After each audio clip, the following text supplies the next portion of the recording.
నమస్కారం city news కి స్వాగతం. ఈనాటి వార్తా విశేషాలు. ఆల్మట్టి డ్యాం నుండి 173 టీఎంసీల కృష్ణానది నికర జలాలను వినియోగించుకునే హక్కు బదావతో ట్రిబ్యునల్ తీర్పు ప్రకారం కర్ణాటక రాష్ట్రానికి ఉందని ఏవీ వెంకటేశ్వరరావు అన్నారు. విజయవాడ గాంధీనగర్ ప్రెస్ క్లబ్ లో మీడియా సమావేశంలో వారు మాట్లాడుతూ జలవనరుల శాఖలో ప్రభుత్వం నిర్వీర్యం చేస్తుందని చెప్పారు. ఆంధ్రప్రదేశ్ నీటి వినియోగానికి సంబంధించి నేటి వరకు ఇటువంటి నిర్ణయం తీసుకోవట్లేదు. తెలంగాణ కర్ణాటక నీటిని ఎలా వినియోగించుకోవాలని ఆలోచిస్తుంటే ప్రభుత్వం మాత్రం నిమ్మకు నీరెత్తినట్లు ఉంటుందన్నారు. గోదావరి నీళ్లు 2000 టీఎంసీల వరకు వృధా అవుతుందని చెప్తున్నారు. మరి కృష్ణా బేసిన్ లో ఈ సంవత్సరం 900 టీఎంసీలు నీరు వృధా అవుతుంది. ఆంధ్రప్రదేశ్ ప్రభుత్వం నీటి గురించి జాగ్రత్తలు తీసుకోకపోతే భావితరాలకు చాలా ఇబ్బందులు ఎదుర్కోవాల్సి ఉంటుందని తెలిపారు.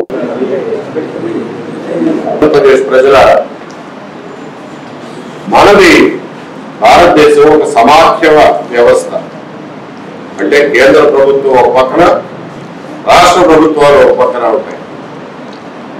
కేంద్ర ప్రభుత్వానికి పెత్తనం ఏ విషయాల్లో ఉంటుందనేది, అలాగే రాష్ట్ర ప్రభుత్వానికి పెత్తనం ఏ విషయాల్లో ఉంటుందనేది రాజ్యాంగంలో స్పష్టంగా రాయబడింది.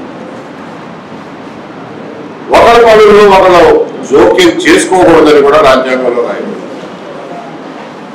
అంటే సావరెనిటీ, సర్వసత్తాకత కేంద్రానికి ఉంటుంది, రాష్ట్రాలకు కూడా తమ తమ పరిధుల్లో ఉంటుంది. ఇరిగేషన్, సాగునీటి రంగం నిర్వహణ, వ్యవసాయం అనేవి కేవలం రాష్ట్ర ప్రభుత్వం పరిధిలోని అంశాలు. దాంట్లో కేంద్రం జోక్యం కానీ కేంద్రం పెత్తనం కానీ ఉండకూడదు. కానీ అంతర్రాష్ట్ర నదీ సమస్యలు కేంద్రానికి సంబంధించినవి. ఎందుకంటే నదులు ఒక రాష్ట్రం దాటి ఒక రాష్ట్రంలో ప్రవహిస్తూ ఉంటాయి కాబట్టి. అందుకనే అంతర్రాష్ట్ర నదుల్లో ఉన్న మిమ్మల్ని తరచూ ఇబ్బంది పెట్టాల్సిన ఒక అనివార్య పరిస్థితికి అలాంటి వాళ్ళకు నెట్టింది. ఆంధ్రప్రదేశ్ శాసనసభ ఇవాళ జరుగుతున్నది. ఈ రోజటి నుంచే విజయ్ కుమార్ ట్రిబ్యునల్ విచారణ కార్యక్రమం కూడా ఢిల్లీలో ఇవాళ, రేపు, ఎల్లుండి 3 రోజుల పాటు జరుగుతున్నది. ఇప్పుడు ట్రిబ్యునల్ విచారణ తెలంగాణ, ఆంధ్రప్రదేశ్ 2 రాష్ట్రాలకు సంబంధించిన కృష్ణానది జలాల సమస్య. ఆంధ్రప్రదేశ్ శాసనసభలో ప్రథమంగా వేదికను అలంకరించినటువంటి ఏబీ వెంకటేశ్వరరావు గారికి, అలాగే లక్ష్మీనారాయణ గారికి, మీడియా మిత్రులందరికీ నమస్కారం. గత ఒక వారం రోజుల నుంచి మనం విపరీతమైన పరిణామాలను చూస్తూ ఉన్నాం. ముఖ్యంగా నదుల నీటి వ్యవహారం. మనకి ఆంధ్రప్రదేశ్ కృష్ణా గోదావరి నదులకి టైలెండ్ స్టేట్ ప్రధానంగా. పైన అప్పర్ రైపీరియన్ స్టేట్స్ ఎవరు ఏ పరిణామం చేసినా, ఏ కన్స్ట్రక్ట్ చేసినా కంపల్సరీగా మన స్టేట్తో కన్సల్ట్ చేసి, అలాగే కేఆర్ఎంతో సంప్రదించి తీసుకెళ్లాల్సినటువంటి అవసరం ఉంది. కానీ కర్ణాటక, తమిళనాడు, తెలంగాణ అదేమీ చేయకుండా వాళ్ళు ఇష్టం వచ్చినటువంటి కొన్ని ప్రపోజల్స్ ముందుకు తీసుకునే ప్రయత్నం జరుగుతూ ఉంది. దాన్ని అడ్డుకోవాల్సినటువంటి బాధ్యత మన రాష్ట్ర ప్రభుత్వమే ఉంది.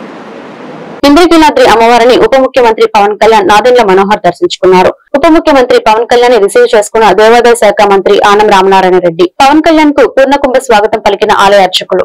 పవన్ కళ్యాణ్ చూడగానే భక్తుల సంద్రోహం. జై పవన్ కళ్యాణ్, జై జై పవన్ కళ్యాణ్ అంటూ నినాదాలు, ఓజీ ఓజీ అంటూ భక్తుల అరుపులు. భక్తులకు అభిమానులను విష్ చేస్తూ దుర్గమ్మ దర్శనానికి వెళ్లిన పవన్ కళ్యాణ్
ఈ నెల పెన్షన్ పంపిణీ కార్యక్రమానికి దూరంగా ఉంటామని ఆంధ్రప్రదేశ్ గ్రామ వార్డు సచివాలయ ఉద్యోగులు జేఏసీ పొరంకిలో మీడియా సమావేశం ఏర్పాటు చేశారు. గ్రామ వార్డు సచివాలయ ఉద్యోగుల సమస్యలపై గత 15 రోజులుగా అధికారులకు మరియు రాష్ట్ర మంత్రికి వినతి పత్రాలు సమర్పించిన ప్రభుత్వం స్పందించకపోవడం దారుణమని, ఈ నెల 28 లోపు ప్రభుత్వం తమతో చర్చలు జరపకపోతే ఈ నెల పెన్షన్ పంపిణీకి దూరంగా ఉంటామని, తమ డిమాండ్లు నెరవేర్చే దిశగా కృషి చేయాలని రాష్ట్ర ప్రధాన కార్యదర్శి బగ్గా జగదీష్ రాష్ట్ర ప్రభుత్వానికి విజ్ఞప్తి చేశారు.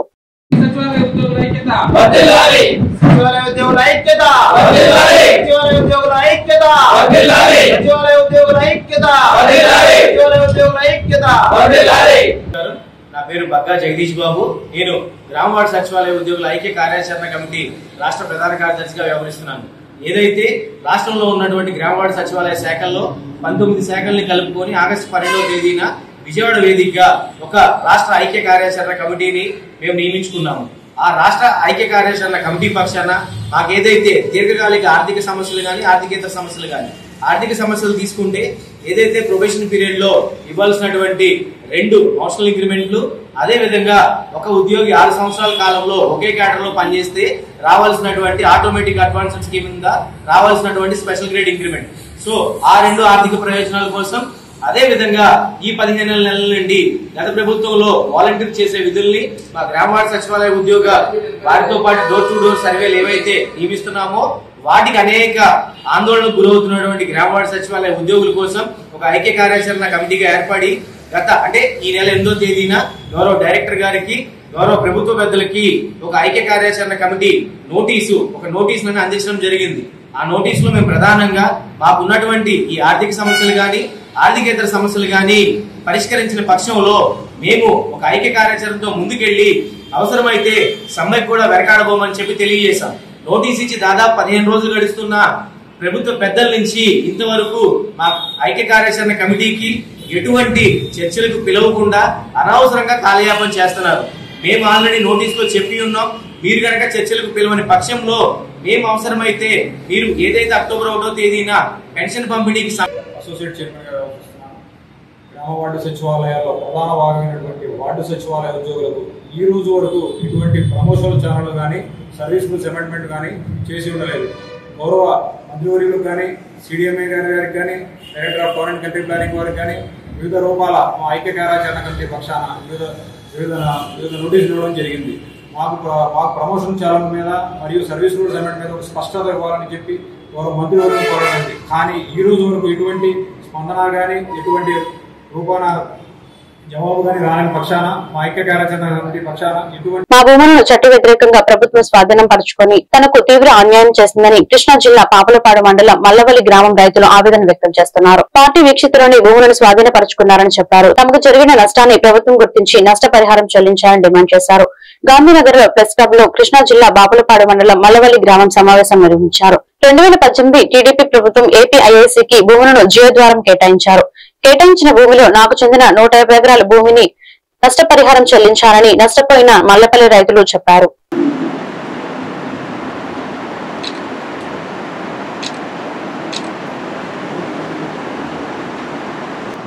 కూడా 2014 నుంచి ఇప్పటి వరకు మాకు రావాల్సిన నష్టపరిహారం రాకుండా రాక మేము చాలా ఇబ్బందులు పడుతున్నాం.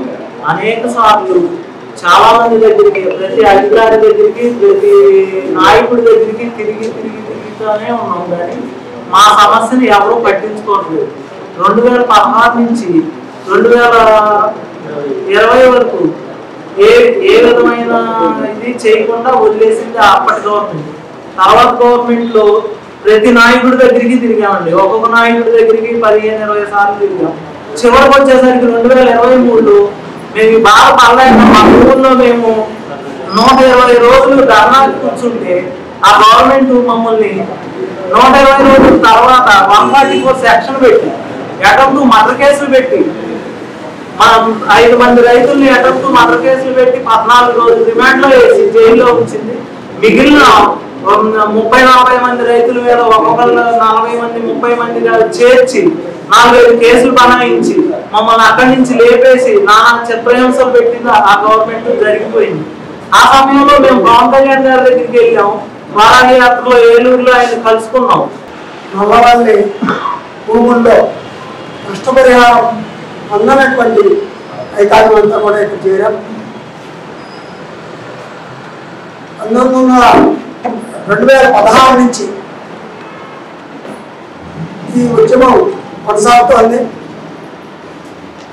జియోటాన్ సర్వే చేయలేదు, ఆ కారణంతో మీకు నష్టపరిహారం ఇవ్వలేకపోతున్నామని అధికారులు ఒక తప్పుడు ప్రచారం చేస్తూ పెద్దయినటువంటి ముఖ్యమంత్రి వర్యులు గౌరవనీయులు నారా చంద్రబాబు నాయుడు గారిని, అలాగే పవన్ కళ్యాణ్ గారిని, డిప్యూటీ సీఎం గారు పవన్ కళ్యాణ్ గారిని, అలాగే లోకేష్ గారిని, వీరందరినీ కూడా అంటే మా సమస్య పట్ల తీవ్రంగా స్పందించి ప్రభుత్వ దృష్టికి తీసుకెళ్ళినప్పటికీ అధికారులు 95 కాళ్ళు నేనంతా చేసుకున్నామండి. అంటే నేను అంతకుముందే ఉన్నాను.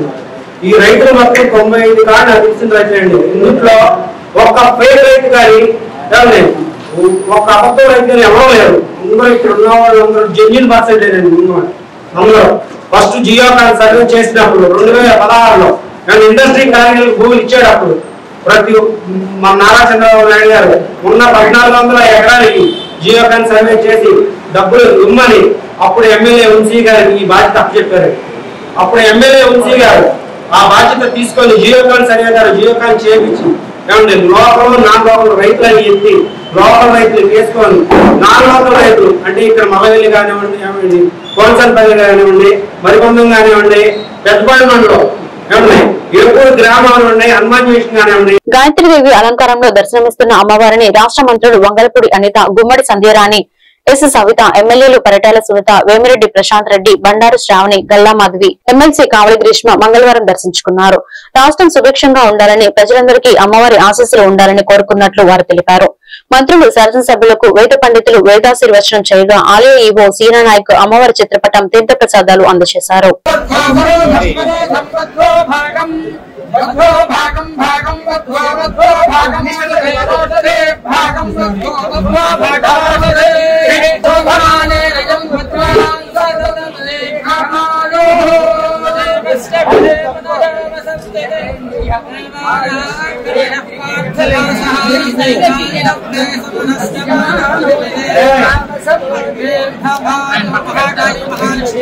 గురుగారు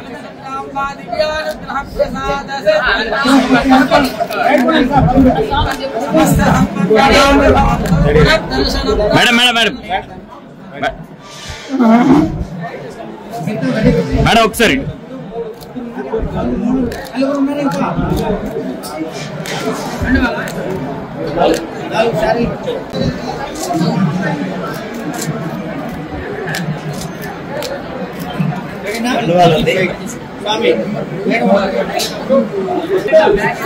సార్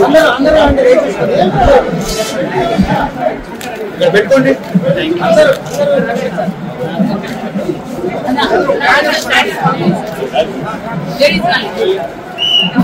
ఓకే మేడం ఒకసారి సార్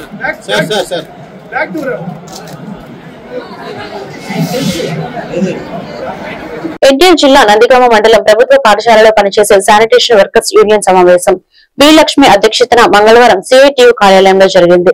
ఈ సమావేశాన్ని ఉద్దేశించి సిఐటియు జిల్లా కార్యదర్శి కె గోపాల్ మాట్లాడుతూ శానిటైజర్ వర్కర్స్ కి 2 నెలల నుంచి పెండింగ్ లో ఉన్న వేతనాలు ఉన్నాయని పండుగలను దృష్టిలో పెట్టుకుని ప్రభుత్వం విడుదల చేయాలని డిమాండ్ చేశారు.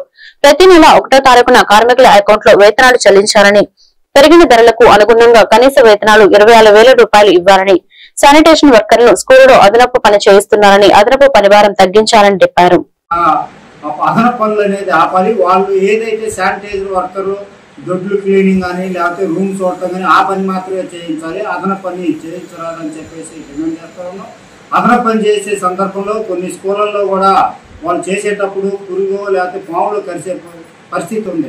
అందుకని వాళ్ళకి కనీసం వాళ్ళకి ప్రమాదం జరిగితే ఎవరు పట్టించుకునేది, అందుకని ప్రమాద బీమా సౌకర్యం కల్పించాలని చెప్పేసి అడుగుతా ఉన్నాం. అట్లాగే ఈఎస్ఐకి సంబంధించి కూడా వాళ్ళకి వర్తించే విధంగా పిఎఫ్ ఈఎస్ఐ వర్తించే విధంగా ప్రభుత్వం చర్యలు తీసుకోవాలని చెప్పేసి కోరుతా ఉన్నాం. అట్లాగే వాళ్ళకి సంబంధించినటువంటి ప్రభుత్వం వాళ్ళకి ఒక యూనిఫామ్ అనేది ప్రభుత్వమే జారీ చేసి వాళ్ళకి కనీసం ఒక 5 జతలు యూనిఫామ్ ఇవ్వాలి. ఇప్పుడు పండగల టైంలో పండగలకు సంబంధించి వాళ్ళు డబ్బులు లేక నానా ఇబ్బందులు పడతా ఉన్నారు.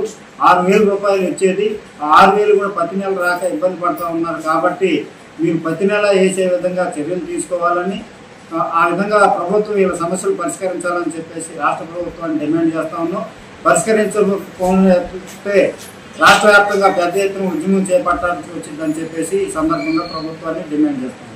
కృష్ణా జిల్లా గుడ్లవల్లూరు మండలం వేమవరం గ్రామంలో వెంచేసి ఉన్న శ్రీ కొండలమ్మ అమ్మవారి దేవస్థానంలో శ్రీదేవి శరన్నవరాత్రి మహోత్సవంలో భాగంగా ఈ రోజు ఆశ్వయుజ సిద్ధపాడ్యమి సందర్భంగా శ్రీ కొండలమ్మ అమ్మవారు శ్రీ గాయత్రీదేవి అలంకారంలో భక్తులకు దర్శనం ఇవ్వడం జరిగింది. భక్తులు అధిక సంఖ్యలో విచ్చేయగా దేవస్థానం కార్యనిర్వహణాధికారి ఆకుల కొండలరావు, దేవస్థానం ధర్మకర్తల మండలి చైర్మన్ శ్రీ ఈడే విష్ణుమోహన్ శ్రీ అమ్మవారి దేవస్థానంలో ఏర్పాట్లను పర్యవేక్షించి హోమంలో పాల్గొన్నారు. భక్తులు అందరికీ దేవస్థానం సిబ్బంది ప్రసాదంను అందజేశారు. విచ్చేసిన భక్తులకు అసౌకర్యం కలగకుండా పారిశుద్ధ్య కార్మికులతో బ్లీచింగ్ చల్లించి మెడికల్ అండ్ హెల్త్ డిపార్ట్మెంట్ వారితో ఫ్రీ మెడికల్ క్యాంపులను ఏర్పాటు చేయడం జరిగింది.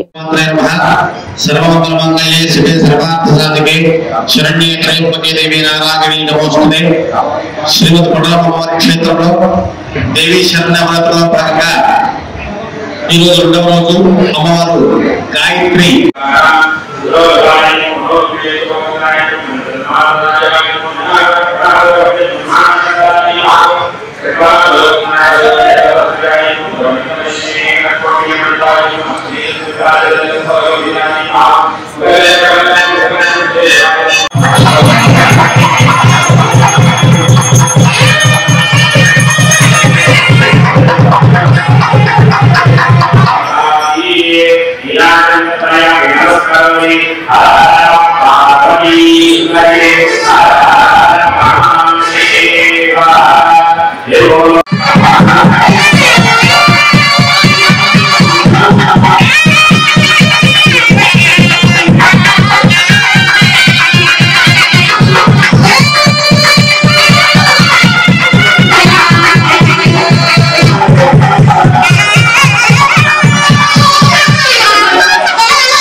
ఈ వార్తలు ఇంతటితో సమాప్తం. మరొక బిడ్డల్లో మళ్ళీ కలుద్దాం. నమస్కారం.